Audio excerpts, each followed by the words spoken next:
بسم اللہ الرحمن الرحیم۔ پیارے بچوں، 8ویں جماعت کے اردو مضمون کا جو ہم نے سبق پڑھا تھا استاد کا احترام، کل وہ سبق ہم نے پڑھ کے ختم کیا تھا۔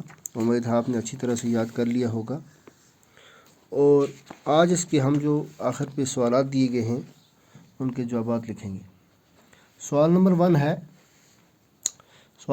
ہے کس پیشے کو عظیم اور مقدس کہا گیا ہے؟ تو اس کا ہم نے یہاں پہ جواب لکھا ہے۔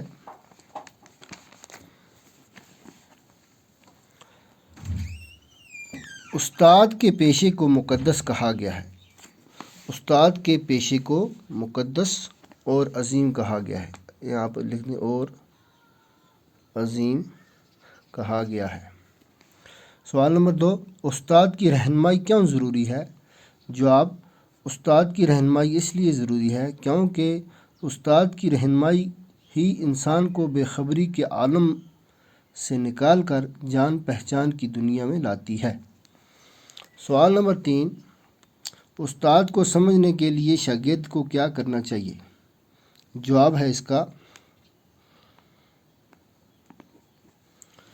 استاد کو سمجھنے کے لیے شاگرد کو دل سے استاد کی قدر کرنی چاہیے، یعنی کہ لوگوں کو دکھلاوے کے لیے نہیں، بلکہ جو شخص دل سے اپنے استاد کی قدر کرے گا، جو بچہ، جو سیکھنے والا دل سے استاد کی قدر کرے گا، وہ استاد کو اچھی طرح سے سمجھ پائے گا۔ سوال نمبر 4، نوشیروان نے بیٹے کے منہ پر چپت کیوں لگائی؟ یعنی بادشاہ نوشیروان جو تھا اس نے اپنے بیٹے کے منہ پر چپت تماچا کیوں لگایا تھا؟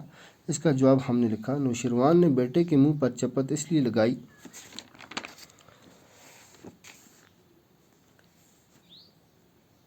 کہ استاد خود پاؤں دھو رہے ہیں اور تم پانی ڈال رہے ہو، تم خود استاد کے پاؤں کیوں نہیں دھوتے؟ یعنی اس کا بیٹا جو تھا وہ استاد کے پاؤں پہ پانی ڈال رہا تھا اور استاد پاؤں دھو رہے تھے، تو نوشیروان کو بہت غصہ آیا اپنے بیٹے پر، اور اس نے اس کے منہ پر زبردست چپت لگائی، تماچا لگایا کہ تم کو شرم نہیں آتی، تم خود اپنے استاد کے پاؤں کیوں نہیں دھوتے؟ سوال نمبر 5، سکندر اعظم نے استاد سے کیا کہا؟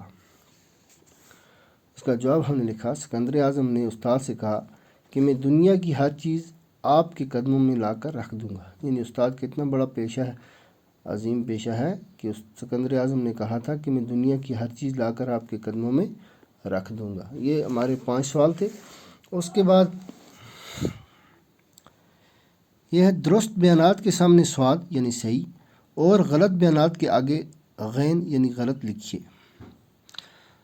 نمبر 1، استاد برے اور بھلے میں تمیز کرنا سکھاتا ہے۔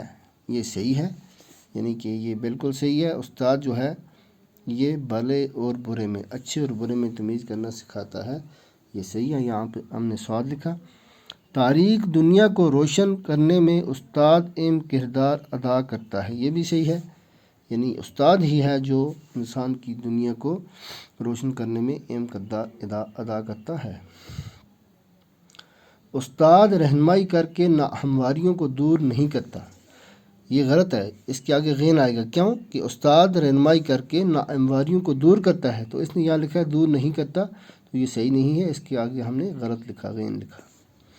نوشیروان نے اپنے فرزند کو ایک استاد کے پاس نہیں بھیجا بلکہ انہوں نے بھیجا تھا، یہاں اس نے لکھا ہے نہیں بھیجا، یہ بھی غلط ہے، اس کے آگے بھی ہم غین لکھیں گے۔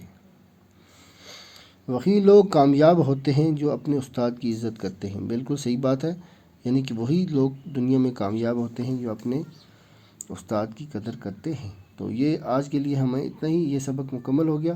اس کے آپ اچھی طرح سے سوالات اپنی کاپی پہ لال قلم سے سوال اور نیلے قلم سے آپ اس کے جواب لکھیں گے اور اس کو اچھی طرح سے یاد کریں گے۔ امتحان میں آپ کو یہی سوالات آنے والے ہیں۔ اور آج کا یہ سبق ہمارا ختم ہو گیا۔ کل ہم پڑھیں گے نوبل انعام کی کہانی، اس کے بارے میں، اور یہ غور کرنے کی باتیں جو ہیں یہ آپ اپنے گھر میں بیٹھ کر اچھی طرح سے یاد کریں گے، دیکھیں گے کہ کن چیزوں پہ غور کیا جائے تاکہ انسان اچھا آدمی بن سکے۔ تو آج کے لیے اتنا ہی، یہ آپ اچھی طرح سے پڑھیں گے۔ میں اس کا آپ کو PDF میں فوٹو بھی سینڈ کر رہا ہوں۔ شکریہ۔